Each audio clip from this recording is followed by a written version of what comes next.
Trump, Erdogan और Hamas, तीन ऐसे नाम जिन्हें एक साथ एक लाइन में सोचना भी मुश्किल था। एक अमेरिका का राष्ट्रपति, दूसरा नेटो का सदस्य लेकिन इजराइल का कट्टर आलोचक, और तीसरा वो संगठन जिसे अमेरिका आतंकवादी मानता है। लेकिन क्या हो अगर मैं आपसे कहूं कि इन तीनों के बीच एक सीक्रेट डील की नींव रखी जा रही है। एक फोन कॉल, एक खास रिक्वेस्ट और मिडिल ईस्ट की पूरी बाजी पलटने का प्लान। नमस्कार, मैं हूं सिद्धार्थ प्रकाश और आज हम एक ऐसी अंतर्राष्ट्रीय खबर में डीप डाइव करने जा रहे हैं जिसने दुनिया भर के जियोपॉलिटिकल एक्सपर्ट्स को हैरान कर दिया है। खबर यह है कि अमेरिकी राष्ट्रपति डोनाल्ड ट्रंप ने गाजा में युद्ध खत्म करने के लिए तुर्की के राष्ट्रपति तैयब एर्दोआन से एक ऐसी मदद मांगी है जो सुनने में नामुमकिन सी लगती है। ट्रंप ने एर्दोआन से कहा है कि वो हमास को उनके शांति समझौते के लिए मनाए। यह खबर अपने आप में बहुत बड़ी है। सोचिए, अमेरिका जो हमास को एक आतंकवादी संगठन मानता है, वो सीधे बात करने के बजाय तुर्की के जरिए हमास तक पहुंच रहा है और यह काम कोई और नहीं बल्कि डोनाल्ड ट्रंप करवा रहे हैं। तो सवाल उठता है कि यह सब हो कैसे रहा है और एर्दोआन इसमें क्यों शामिल है। देखिए, पूरा मामला तुर्की के राष्ट्रपति एर्दोआन के एक बयान से खुला। वो अजरबैजान के दौरे से लौट रहे थे जब उन्होंने पत्रकारों से बात करते हुए उस पूरी कहानी का खुलासा किया। एर्दोआन ने साफ साफ कहा कि पिछले महीने जब वो व्हाइट हाउस गए थे और हाल ही में जब उनकी ट्रंप से फोन पर बात हुई तो ट्रंप ने उनसे खास तौर पर यह रिक्वेस्ट की। एर्दोआन के शब्दों में उन्होंने यानी ट्रंप ने विशेष रूप से अनुरोध किया कि हम हमास से बात करें और उन्हें मनाएं।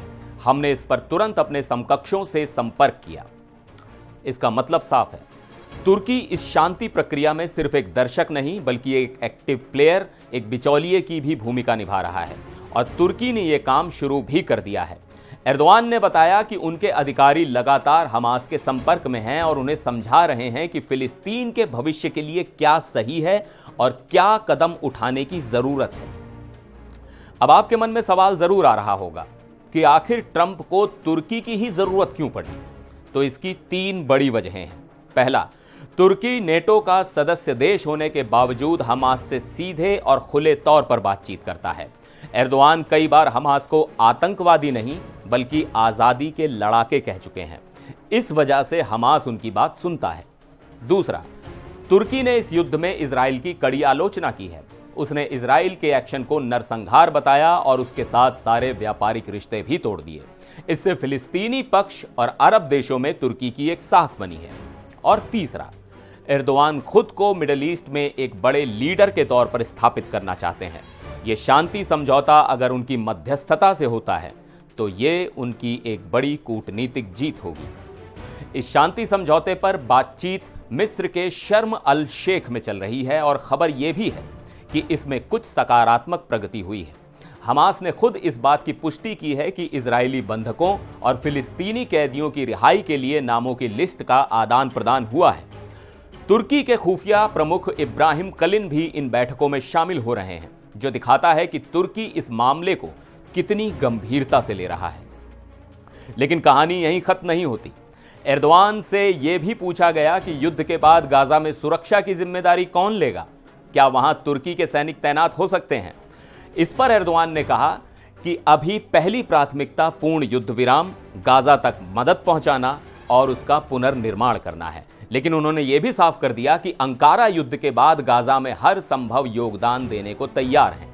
उनकी सबसे बड़ी शर्त यह है कि गाजा एक स्वतंत्र फिलिस्तीनी राज्य का हिस्सा होना चाहिए और उसका शासन फिलिस्तीनियों के हाथ में ही होना चाहिए। तो कुल मिलाकर यह एक ऐसा जियोपॉलिटिकल समीकरण बन रहा है जिसकी किसी ने कल्पना भी नहीं की थी।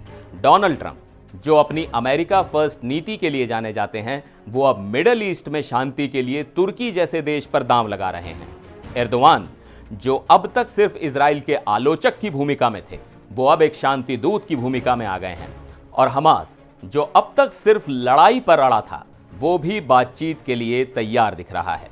यह एक बहुत बड़ी और लगातार डेवलप हो रही स्टोरी है। हम इस पर अपनी नज़र बनाए रखेंगे। आपको क्या लगता है, क्या ट्रंप का यह दांव काम करेगा? क्या एर्दोआन हमास को मनाने में कामयाब हो पाएंगे? अपनी राय हमें नीचे कमेंट्स पर ज़रूर बताइएगा।